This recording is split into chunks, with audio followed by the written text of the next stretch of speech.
Radio پہ جو آپ کا پروگرام ہے اس کے بارے میں تھوڑا سا بتائیں کہ اس میں آپ کن کن ٹاپ گیسٹ کو کور کر چکے ہیں؟ ریڈیو پاکستان یہ بتاتا ہے کہ آپ نے اس ڈومین میں چلنا ہے اور یہی ایک اینکر کی ذمہ داری ہوتی ہے کہ وہ میڈیا کی فیلڈ میں انسپریشن سب سے بڑی اگر کوئی ہے تو وہ کون ہے؟ وہ میرے پاس ٹرانسمیشن تھی، پھر بجٹ کی ٹرانسمیشنس کی، پھر الیکشن کی ٹرانسمیشنس کی. یہ نہیں ہے کہ مجھے کچھ آتا ہے، تو یہ ہے کہ ہم ان لوگوں کا ایکسپیرینس شیئر کریں جن لوگوں تک ڈائریکٹ ایکسیس عام بندے کی نہیں. السلام علیکم ناظرین، شیئرنگ آف پروفیشنل وزڈم کے ساتھ میں ہوں آپ کا میزبان علی رحمان خالد. ناظرین، آپ لوگ جانتے ہیں کہ ہم ہمیشہ ایسے لوگوں کو آپ کے سامنے لے کے آتے ہیں، ان کا کام آپ کے ساتھ شیئر کرتے ہیں، جن کے کام سے، جن کی باتوں سے اور خاص طور پہ جن کے لائف ایکسپیرینسز سے آپ کو کچھ سیکھنے کو ملے اور آپ کی زندگی میں ویلیو ایڈیشن ہو سکے. آج جو مہمان ہمارے ساتھ موجود ہیں وہ پچھلے 11 سالوں سے اینکرنگ کی فیلڈ کے ساتھ منسلک ہیں. یہ ریڈیو پاکستان پہ رابطہ کے نام سے کرنٹ افیئر پروگرام کر رہے ہیں، اس کے ساتھ ساتھ یہ پی ٹی وی پہ بھی کرنٹ افیئر پروگرام کر چکے ہیں. آج ہم ان سے یہ جاننے کی کوشش کریں گے کہ کرنٹ افیئر پروگرامز میں یہ کن کن لوگوں کو دعوت دیتے ہیں، ٹاپ سٹوریز انہوں نے کیا کور کی، کن لوگوں کے ساتھ بات چیت کی، اور جو ایک جرنلزم کے ایتھکس ہوتے ہیں ان کو یہ کیسے دیکھتے ہیں، کیونکہ یہ ایک پورا سبجیکٹ ہے جو جرنلزم میں پڑھایا جاتا ہے. لیکن عام لوگ جو رپورٹنگ کرتے ہیں یا یوٹیوب چینلز پہ کام کرتے ہیں ان میں سے بہت سارے لوگوں کو اس کے بارے میں نہیں پتہ اور وہ اس میں بہت ساری غلطیاں بھی کر دیتے ہیں. لیکن آج یہ ہم ان سے جانیں گے اور یہ بھی جانیں گے کہ کیا سوشل میڈیا ریگولیٹری اتھارٹی کوئی ہونی چاہیے جو ان سب چیزوں کو دیکھے کہ جو لوگ اس پہ کام کریں وہ کس طرح سے کام کریں. پلس ان کا ایک یوٹیوب چینل ہے جس پہ ابھی تک یہ 100 سے زائد انٹرویو کر چکے ہیں، انگلش انٹرویوز، جو کہ ان کا ایک خواب تھا، ان کا کانسیپٹ تھا کہ یہ اب تک پہلے یہ کام چونکہ نہیں ہوا تو یہ اس کام کو کرنا چاہتے تھے. تو وہ بھی ہم ان سے جانیں گے. السلام علیکم کامران ارشد صاحب، کیسے ہیں آپ؟ وعلیکم السلام علی، آپ کیسے ہیں؟ الحمدللہ. سر میں بالکل ٹھیک، بہت شکریہ آپ نے ہمارے لیے وقت نکالا. سر 11 سال سے آپ شعبہ صحافت کے ساتھ منسلک ہیں. سب سے پہلے تو رابطہ کے بارے میں تھوڑا سا بتائیں کہ یہ کرنٹ افیئر پروگرام ہے تو اس پہ اب تک کن کن لوگوں کا آپ مدعو کر چکے ہیں، کن کن لوگوں کی باتیں آپ نے شیئر کی اور اس کا آغاز کب ہوا تھا؟ اچھا، ایسے علی، میں نے چونکہ سب سے پہلے میں ویب ریڈیو کرتا تھا. آپ کا شکریہ کہ آپ نے مجھے دعوت دی اور it is actually an honour for me that I am in front of you right now.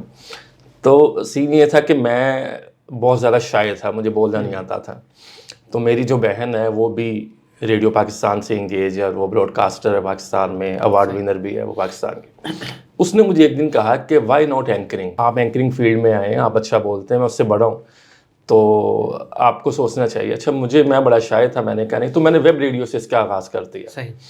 اس کے بعد میں نے 2013 میں بطور نیوز اینکر ریڈیو پاکستان کو جوائن کر لیا. تھوڑی سی تیاری کی کہ اس کے پرننسیشن، آپ کو پتہ ہے پرننسیشن کیا ہونا چاہیے، الفاظ کا اتار چڑھاؤ یہ اینکرنگ میں سکھایا جاتا ہے، ٹیکنیکس ہوتی ہیں. اس کے بعد اسی نے پھر مجھے، جو میری بہن ہے زینب، اس نے پھر مجھے پرووک کیا. اس نے کہا کرنٹ افیئرس میں آ جائیں. صحیح. تو انٹرویوز کریں. اچھا، وہ سین چلتا رہا. اس کے بعد پھر مجھے چانس مل گیا کہ میں رابطہ پروگرام میں نے شروع کر دیا. اب رابطہ پروگرام کا جو میڈیم ہے وہ آپ کو گیسٹ کو انوائٹ کرنا ہوتا ہے اور کرنٹ افیئرس پہ بات کرنا ہوتی ہے. سب سے بڑھ کر کرنٹ افیئرس تو ہر چینلز پہ ہو رہے ہیں، لیکن ریڈیو پاکستان کو میں داد دیتا ہوں. ریڈیو پاکستان کا یہ خاصہ ہے، وہ ایک یونیورسٹی ہے. ریڈیو پاکستان آپ کو بولنا سکھاتا ہے، آپ کو بتاتا ہے کہ آپ نے پاز کہاں پہ کرنا ہے، اسٹریس کہاں پہ کرنا ہے، ایک یونیورسٹی کیا کردار ادا کرتا ہے. اور سب سے بڑھ کر بات یہ ہے کہ آپ کا کانٹینٹ کیا ہے، کون سی بات ہمیں یہ سکھائی جاتی ہے کہ آپ نے یہ بات کرنا ہے. لیکن یہ کوئی نہیں بتاتا میڈیا فیلڈ میں کہ آپ نے یہ بات نہیں کرنی. تو ریڈیو پاکستان یہ بتاتا ہے کہ آپ نے اس ڈومین میں چلنا ہے اور یہی ایک اینکر کی ذمہ داری ہوتی ہے کہ وہ چلے. اب رابطہ پروگرام مجھے ملا، اس میں نے فلڈ ٹرانسمیشنز کی، رمضان ٹرانسمیشنز کی، بجٹ ٹرانسمیشنز کی، ابھی انٹرویوز کیے. ابھی نیوی سے 6 ستمبر کے آئے ہوئے تھے لوگ، ان کے انٹرویوز کیے. پاک آرمی کے لوگوں کے کیے، موٹر وے پولیس کے لوگوں کے کیے. تو وہ پھر وہ ڈیزائن کرتے ہیں جو ہماری پروڈکشن ٹیم ہے، پروڈیوسرز ہیں، کہ یہ گیسٹ ہے تو آپ نے انٹرویو کرنے ہیں. سو بڑا اچھا میرا سفر چل رہا ہے. اسی سے پھر مجھے 2017 میں، چونکہ 13 میں ریڈیو پاکستان جوائن کیا، 17 میں پی ٹی وی نے نیوز اینکر مجھے سلیکٹ کر لیا لاہور میں. وہاں سے 1 سال خبریں پڑھی اور پھر اس کے بعد میں کرنٹ افیئرز میں. اب ٹیلی ویژن اور ریڈیو میں بڑا فرق ہے. صحیح. آپ کے انداز میں، آپ کے چونکہ باڈی لینگویج آپ نے جانی ہوتی ہے، آپ کی باڈی لینگویج بڑی اسٹرانگ ہونی چاہیے. اور سب سے بڑھ کر بات ہے کہ آپ نے گیسٹ کے ساتھ انگیج کرنا ہے، وہ آئی کانٹیکٹ آپ کا وہ مینٹین رہے. اب ہمارے ہاں یہ چیزیں ریڈیو پاکستان نے بتائیں اور وہ میں امپلیمنٹ کر رہا ہوں، تو اللہ کے فضل سے بڑا اچھا کام جا رہا ہے. سر ریڈیو پہ جو آپ کا پروگرام ہے اس کے بارے میں تھوڑا سا بتائیں کہ اس میں آپ کن کن ٹاپ گیسٹ کو کور کر چکے ہیں اب تک؟ اچھا، اس میں یہ ہے کہ ہمارے ہاں ایک اینالسٹ ہوتے ہیں جو تجزیہ کار ہوتے ہیں. ڈیفینیٹلی ان کا جو شعبہ ہے وہ صحافتی ہے. تو وہ ہم پریس کلب سے جرنلسٹ آتے ہیں جو صحیح جرنلسٹ ہیں ان کو انوائٹ کرتے ہیں, وہ آتے ہیں اور اپنا تجزیہ پیش کرتے ہیں. پھر اگر کوئی ٹاپک کوئی کور ایشو ہے جو قانونی معاملات ہیں تو پھر ہم اس میں لا ایکسپرٹ کو انوائٹ کر لیتے ہیں. اب جیسے کوئی ڈیزیز ہے, ہم کرونا وائرس سے لڑے ہیں, ڈینگی سے اب تک لڑ رہے ہیں, تو اس میں پھر ظاہر ہے طبی ماہرین کو ہم انوائٹ کرتے ہیں, ڈاکٹرز آتے ہیں. اور 6 ستمبر کا میں نے ذکر کیا تو آرمی اور نیوی وغیرہ سے ہم لوگوں کو انوائٹ کرتے ہیں. تو یہ it depends on an occasion کہ جو اوکیژن ہے اس کے حساب سے پھر ہم اس کو انوائٹ کرتے ہیں. سر پی ٹی وی پہ جو آپ نے پروگرامز کیے ہیں ان کے بارے میں تھوڑا سا بتائیے گا. اچھا, پی ٹی وی پہ آپ کو پتہ ہے کہ 2022 میں سیلاب کی صورتحال رہی ہے پاکستان میں, اور اس کی ایک بہت بڑی وجہ ماحولیاتی تبدیلیاں ہیں. بالکل ایسے. اور گلوبل وارمنگ ہے, موسمیاتی تبدیلیاں بہت تیزی کے ساتھ رونما ہو رہی ہیں, تو اس کی ٹرانسمیشن کرنی تھی. اب اس میں یہ ایک ایسا ٹاپک ہے, اب دیکھیں مجھے انہوں نے 22 دن کے لیے موقع پہلے مجھے ملا, پھر میں اس کو تسلسل سے آگے بھی کرتا رہا. اس میں یہ ہے کہ اب آپ کو ڈیلی ایک ڈاکٹر بھی آئے گا, ایک صحافی بھی آئے گا جو سیاسی جماعتوں کا جو پرسپیکٹیو ہے, جو پرسیپشن اس کو کور کرے گا, طبی ماہرین آئے گا جو بتائے گا وہاں پہ کیا ہے. تو اب اس میں ڈیلی آپ ایک بات نہیں کر سکتے, اور ڈیلی روزانہ کی بنیاد پہ گیسٹ بھی ایک نہیں ہو سکتا. تو آپ کی بھی چیزوں پہ گرپ ہونی چاہیے. اب آپ یقین کیجئے وہ 22 دن نے جتنے مجھے سکھایا ہے کہ اب وہاں پر وبائیں پھوٹ رہی ہیں, وہاں کے کیا انوائرمنٹ ہے, یہاں تک آپ کے علم میں ہوگا چونکہ آپ کا تعلق اسی شعبے سے ہے کہ سیکرٹری جنرل اقوام متحدہ انطونیو گوتریس نے پاکستان کا وزٹ کیا, اور انہوں نے وزیر اعظم پاکستان شہباز شریف کی بات کو سیکنڈ کیا کہ واقعی ماحولیاتی تبدیلیاں بہت تیزی سے رونما ہو رہی ہیں, اور آج اگر یہ سیلاب فلڈ کی صورتحال پاکستان میں ہے تو کل کسی اور ملک میں بھی آ سکتی ہے. اور وزیر اعظم نے اس کو موسمیاتی ناانصافی کے لفظ بھی استعمال کیا. تو سر وہ میرے پاس ٹرانسمیشن تھی, پھر بجٹ کی ٹرانسمیشنز کی, پھر الیکشن کی ٹرانسمیشنز کی, تو بڑا اچھا میرا پی ٹی وی کے ساتھ بھی تعلق. سر ایک جرنلسٹ کی سب سے بڑی ذمہ داری آپ کے خیال میں کیا ہوتی ہے؟ علی بڑا اچھا سوال ہے. یہ سوال تو بہت سے لوگوں کو چبھ جاتا ہے, لیکن میں اس کا جواب دوں گا جو میری دانش کے مطابق ہے. دیکھیے جرنلسٹ کی سب سے بڑی ذمہ داری ہے کہ اس نے خبر آپ تک پہنچانی ہے. صحیح. میں دوبارہ سے لفظ استعمال کر رہا ہوں, خبر آپ تک پہنچانی ہے. خبر ایز اٹ از آئے گی, کیا, کیوں, کب, کیسے, کہاں, یہ جرنلسٹک نارمز ہیں 5. اس فلٹر سے اس نے گزر کے اس نے خبر دینی ہے. اب ہمارے ہاں ہم اپنی ذاتی رائے اس میں شامل کر لیتے ہیں. دیکھیں وہ تجزیہ ہوتا ہے, خبر تجزیے سے الگ ہوتی ہے. اگر مجھے آپ بطور اینالسٹ بلائیں گے تو میں اس میں اینالیسس کروں گا کہ اس گورنمنٹ کی یہ طریقہ کار ہے. اگر میں نے خبر دینی ہے تو مجھے ایز اٹ از پہنچانی ہے. آپ امریکن چینل کو دیکھ لیں, فاکس دیکھ لیں, CNN دیکھ لیں, NPR دیکھ لیں, ABC نیوز دیکھ لیں, وہ خبر پہنچاتے ہیں. اس پہ پھر انالیسس کے لیے انہوں نے ایکسپرٹس بلائے ہوتے ہیں. وہ ٹرانسمیشن 2-2 گھنٹے کی چل جائے کیونکہ وہ صرف انالیسس ہو رہا ہے. تو ہمارے ہاں یہ جو ڈفرینس کرنا ہے نا کہ ایکچولی خبر کیا ہے اور تجزیہ کیا ہے, تو ہم خبر میں تجزیہ ڈال دیتے ہیں. اس کی وجہ یہ ہے کہ دیکھیں جرنلسٹک نارمز کے ہیں. اب ہمارے ہاں ہر مائک پکڑنے والا جرنلسٹ نہیں ہو سکتا. میں اس مائک پکڑنے والے کے خلاف نہیں ہوں, لیکن کم از کم جو جرنلسٹک زبان ہے, جرنلسٹک ایتھکس ہے, جو کوڈ آف کنڈکٹ ہے, وہ تو ہمیں معلوم ہونا چاہیے. اب دیکھیں میں نے آپ کا انٹرویو کرنا ہے تو میں نے آپ سے آپ کی رائے لینی ہے, ٹھیک ہے, میں نے آپ کو سننا ہے. اب میں اپنی چیزیں بیچ میں پیش کر دوں گا تو وہ پھر آپ کی رائے تو ادھر ہی ختم ہو جائے گی نا, اور وہ پبلک کو وہ میسج کنوے نہیں ہو پائے گا. تو یہ جرنلسٹک نارمز کو پڑھنا بہت ضروری ہے. ہمارے ہاں جو رپورٹرز حضرات ہیں وہ مائک پکڑتے ہیں اور ان کی لینگویج ہی ایسی ہوتی ہے جو جرنلزم کی لینگویج نہیں ہے. اس پہ سر تھوڑی سی ذرا بات کریں کہ جرنلزم کی لینگویج جب آپ کہہ رہے ہیں تو اس سے آپ کی کیا مراد ہے؟ سب سے پہلے میں نے یہ دیکھنا ہے کہ جس سے میں بات کر رہا ہوں وہ بھی ایک انسان ہے. ٹھیک ہے, جرنلسٹ یہ سکھاتے, جرنلسٹک لینگویج ہمیں یہ سکھاتی ہے کہ آپ نے دھیمے انداز میں بات کرنی ہے. دیکھیے میں نے ایک سوال پوچھا آپ سے, میں آپ کو جرنلسٹک لینگویج کا ایک ایگزامپل دے رہا ہوں. آپ نے کہہ دیا no comments, I don't want to get into that. ٹھیک ہے, بالکل, بس مجھے یہ سننا ہے نا. اب میں کہتا نہیں جی آپ جواب دیں, آپ کو جواب دینا ہوگا, آپ عوام کے نمائندے ہیں, لیکن آپ کا بھی یہ قصور ہے نا, آپ کی زندگی میں بھی آپ کو آزادی ہے. آپ کسی بات کو نو کمنٹس کر سکتے ہیں کہ جی نو کمنٹس. اب ہمارے ہاں ہم پرووک کرتے ہیں, ہم کویسچن, پھر الفاظ ایسے ہوتے ہیں کہ دیکھیں جی آپ عوام کے نمائندے ہیں, ہم آپ کا گریبان پکڑ سکتے ہیں. یہ میری نظر میں یہ اچھا لفظ نہیں ہے. دیکھیں آپ عوام کے نمائندے, آپ رسپانس ہی ملا جواب دینے کے, یہ بھی ایک طریقے کار بات کرنے. تو یہ ایک چھوٹا سا فرق ہوتا ہے لیکن یہ بہت بڑا ہوتا ہے. یعنی مینرزم کا خیال, مینرزم کا, اور اس میں ٹریننگ دینی چاہیے, ورک شاپس ہونی چاہیے, ہوتی بھی ہیں لیکن وہ اس طرح سے افیکٹو نہیں ہے. اب ہم 2025 میں جا رہے ہیں, unfortunately I am sorry to say, ہر بندہ اینکر بننا چاہتا ہے, جرنلزم میں آنا چاہتا ہے, لیکن but they don't know what the norm of the journalism. Sir ایک اور چیز ہم نے دیکھی ہے, آپ نے بھی نوٹ کی ہوگی, پریس کانفرنس میں وہ کٹھے ہی سب سوال کرنے لگ جاتے ہیں, اس کے بارے میں آپ کیا کہیں گے؟ اور بسا اوقات اس میں سوال سمجھ بھی نہیں آتا اور وہ گیسٹ کو بھی موقع مل جاتا ہے کہ وہ کسی کا بھی جواب نہ دے اور چلا جائے, اس میں کیا ہونا چاہیے؟ سر میرا خیال ہے کہ یہی تو وہ چیز ہے جس کو سمجھنا ہے. دیکھیے آپ جب تک گیسٹ کو موقع نہیں دیں گے آپ اس سے وہ میسج نہیں لے سکتے. بالکل ٹھیک ہے, تو یہ وہ چیزیں ہیں جن کو ہمیں ورک شاپس کا انعقاد کرنا چاہیے. ہمیں ان کو بھی دیکھیے, میں آج بھی میرے میں بہت سی خامیاں ہوں گی, لیکن آپ ورک شاپس کا انعقاد کریں, آپ کوئی ایسی ٹریننگ پروگرام کا آغاز کریں کہ آپ ان کو بتائیں کہ جی یہی آپ کے پوائنٹس ہیں اور اس کو ایڈریس کیا جائے. سر آپ نے اپنا یوٹیوب چینل بنایا کامران ارشد کے نام سے, اور اس پہ آپ انگلش انٹرویوز اپلوڈ کر رہے ہیں, اس کے پیچھے آپ کا کیا ویژن تھا؟ آپ نے یہ کام کیوں شروع کیا اور اب تک یہ کہاں تک پہنچ چکا ہے؟ اچھا, یہ میں نے جو چینل بنایا علی بھائی کامران ارشد آفیشیل کے نام سے, تو اس میں بھی ایک شخص تھا جس نے مجھے بڑا ہیلپ آؤٹ کیا. دیکھیے اس نے میری پرسنالٹی کو سمجھا, اس کا میں نام لینا چاہوں گا, وقاص ملک. وہ میرے دوست ہیں, تو ہم چائے پہ بیٹھے تھے تو انہوں نے مجھے کہا کہ یار آپ پی ٹی وی بھی کرتے ہیں, ریڈیو بھی کرتے ہیں, تو آپ سوشل میڈیا پہ اس طرح سے ایکٹیو نہیں ہیں. یو ہیو پوٹینشیل, تو you have to do the things with great zeal and all that. تو وہ چائے پہ انہوں نے مجھے کرٹیسائز کیا, ٹھیک ہے, غصے میں.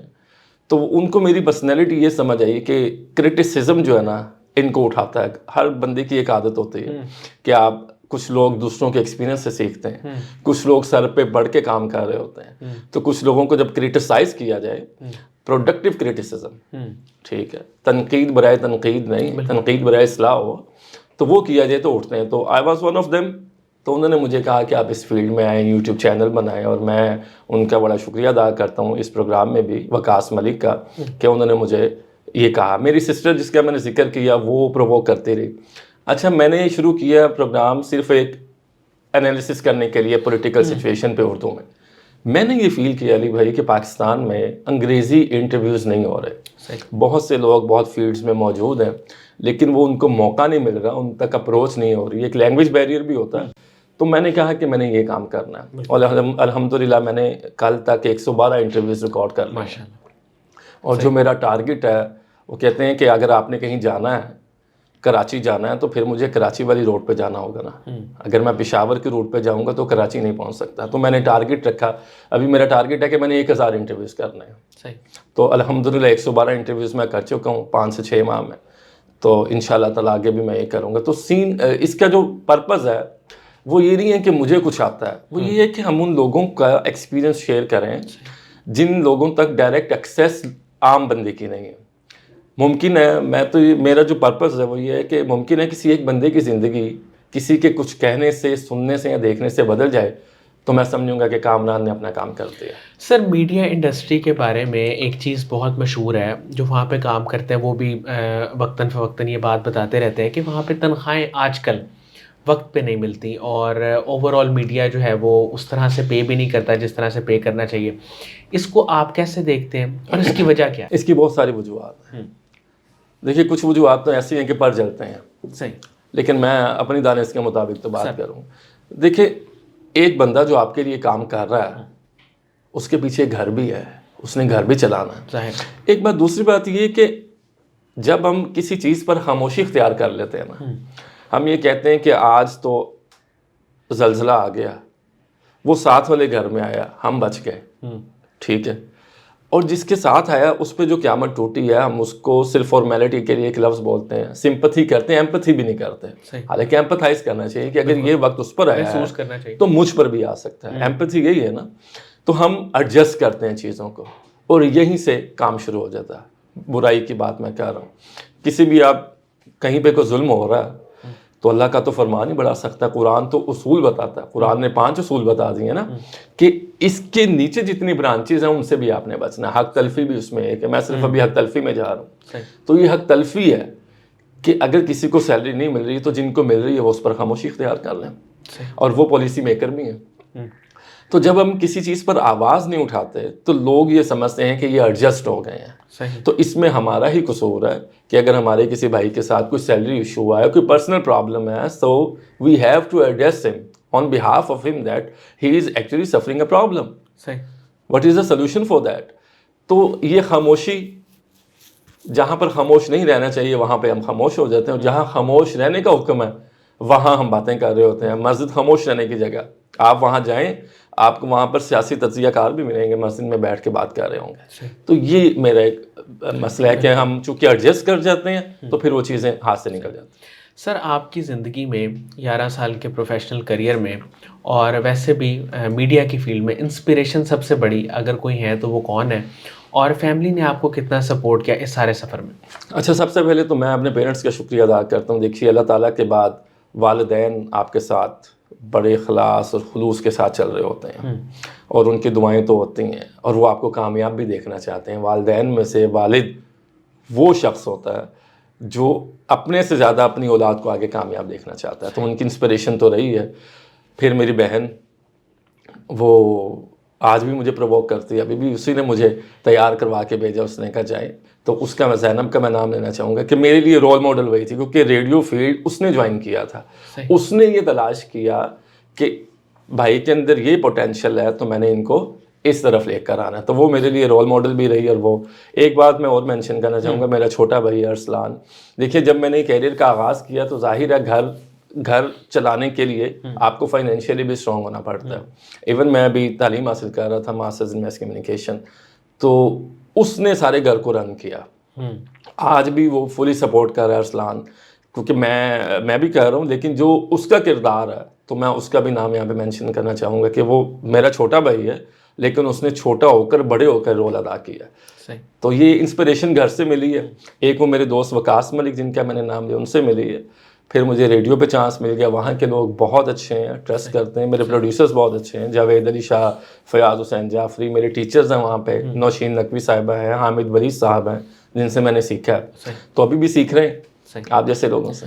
سر, یوتھ کو آخر میں کیا ایڈوائس دیں گے, اور خاص طور پہ جو لوگ میڈیا میں آنا چاہتے ہیں, آپ کی طرف سے ان کے لیے کیا نصیحت ہے؟ علی, دیکھیے, کامیابی کسی بھی فیلڈ میں ہو, اس کا کوئی شارٹ کٹ نہیں ہوتا, اس کا ایک سفر ہوتا ہے. بالکل ایسے. وہ کیا کہتے ہیں پنجابی کے ایک لفظ, آپ کو پی کاٹنی پڑتی ہے, آپ کو دھوپ سے نکلنا پڑتا ہے. میں جون کی صبح, جون کی دوپہر میں 3 پیس پہن کر پی ٹی وی کے باہر 2 گھنٹے کھڑا رہا ہوں بائک پہ کہ مجھے اندر بلائیں گے. جون, پینٹ کوٹ, اور 2 گھنٹے میں بائک پہ کھڑا ہوں کہ مجھے اندر بلایا جائے گا. پھر بلایا. پھر طارق عزیز صاحب مرحوم, ان کے ساتھ میرا میک اپ ہوتا تھا, اور ان سے بھی بڑا سیکھنے کو پی ٹی وی پہ ملا. تو آپ کو پی کاٹنی پڑتی ہے, زندگی میں کوئی شارٹ کٹ نہیں ہے. پابلو پیکاسو سے کسی نے کہا کہ آپ میرے لیے کوئی پکچر ڈرا کر دیں, تو انہوں نے 2 منٹ میں 2-4 لائنیں ڈرا کی. انہوں نے کہا اس کی کاسٹ 50 لاکھ روپے ہے. وہ خاتون لے کر جاتی ہیں مارکیٹ, کہتی ہیں پابلو پیکاسو کی یہ تصویر ہے تو 50 لاکھ اس کی ورتھ ہے. وہ کہتے ہیں جی ہاں ہے. میں شارٹ کر رہا ہوں سٹوری کو. اب وہ واپس آتی ہیں اگلی ایگزیبیشن میں, پابلو پیکاسو کو کہتی ہیں کہ آپ نے میرے لیے ایک پکچر ڈرا کی ہے, تو اس کی ورتھ واقعی 50 لاکھ روپے ہے. تو آپ مجھے سکھا دیں کہ 50 لاکھ 2.5 منٹ میں 50 لاکھ کی تصویر آپ نے کیسے بنا دی. تو انہوں نے کہا کہ اس کے پیچھے میرا 35 سال کا سفر رہا ہے. تو زندگی میں کوئی شارٹ کٹ نہیں ہے, ایک بات. اور دوسری یہ کہ نوجوانوں کے لیے میرا یہی پیغام ہے, ینگسٹرز کے لیے کسی بھی فیلڈ میں, کہ ہر وہ کام کرنا چاہیے جو کوئی کہتا ہے کہ آپ نہیں کر سکتے. صحیح. مجھے جس نے کہا نا کہ آپ یہ نہیں کر سکتے, تو میں نے ہر وہ کام کیا ہے, کوشش کی ہے, تو پھر کامیابی تو مل جاتی. بہت بہت شکریہ کامران ارشد صاحب, آپ نے ہمارے لیے وقت نکالا. ناظرین, مجھے امید ہے کہ ان کی گفتگو سے آپ نے بہت کچھ سیکھا ہوگا. خاص طور پہ جو لوگ اینکرنگ کی فیلڈ میں آنا چاہتے ہیں ان کے لیے یقیناً اس میں بہت ساری لرننگ ہوگی, اور ویسے بھی جو ان کا پیشن ہے, جذبہ ہے, وہ دیکھے کوئی بھی شخص موٹیویٹ ہو سکتا ہے.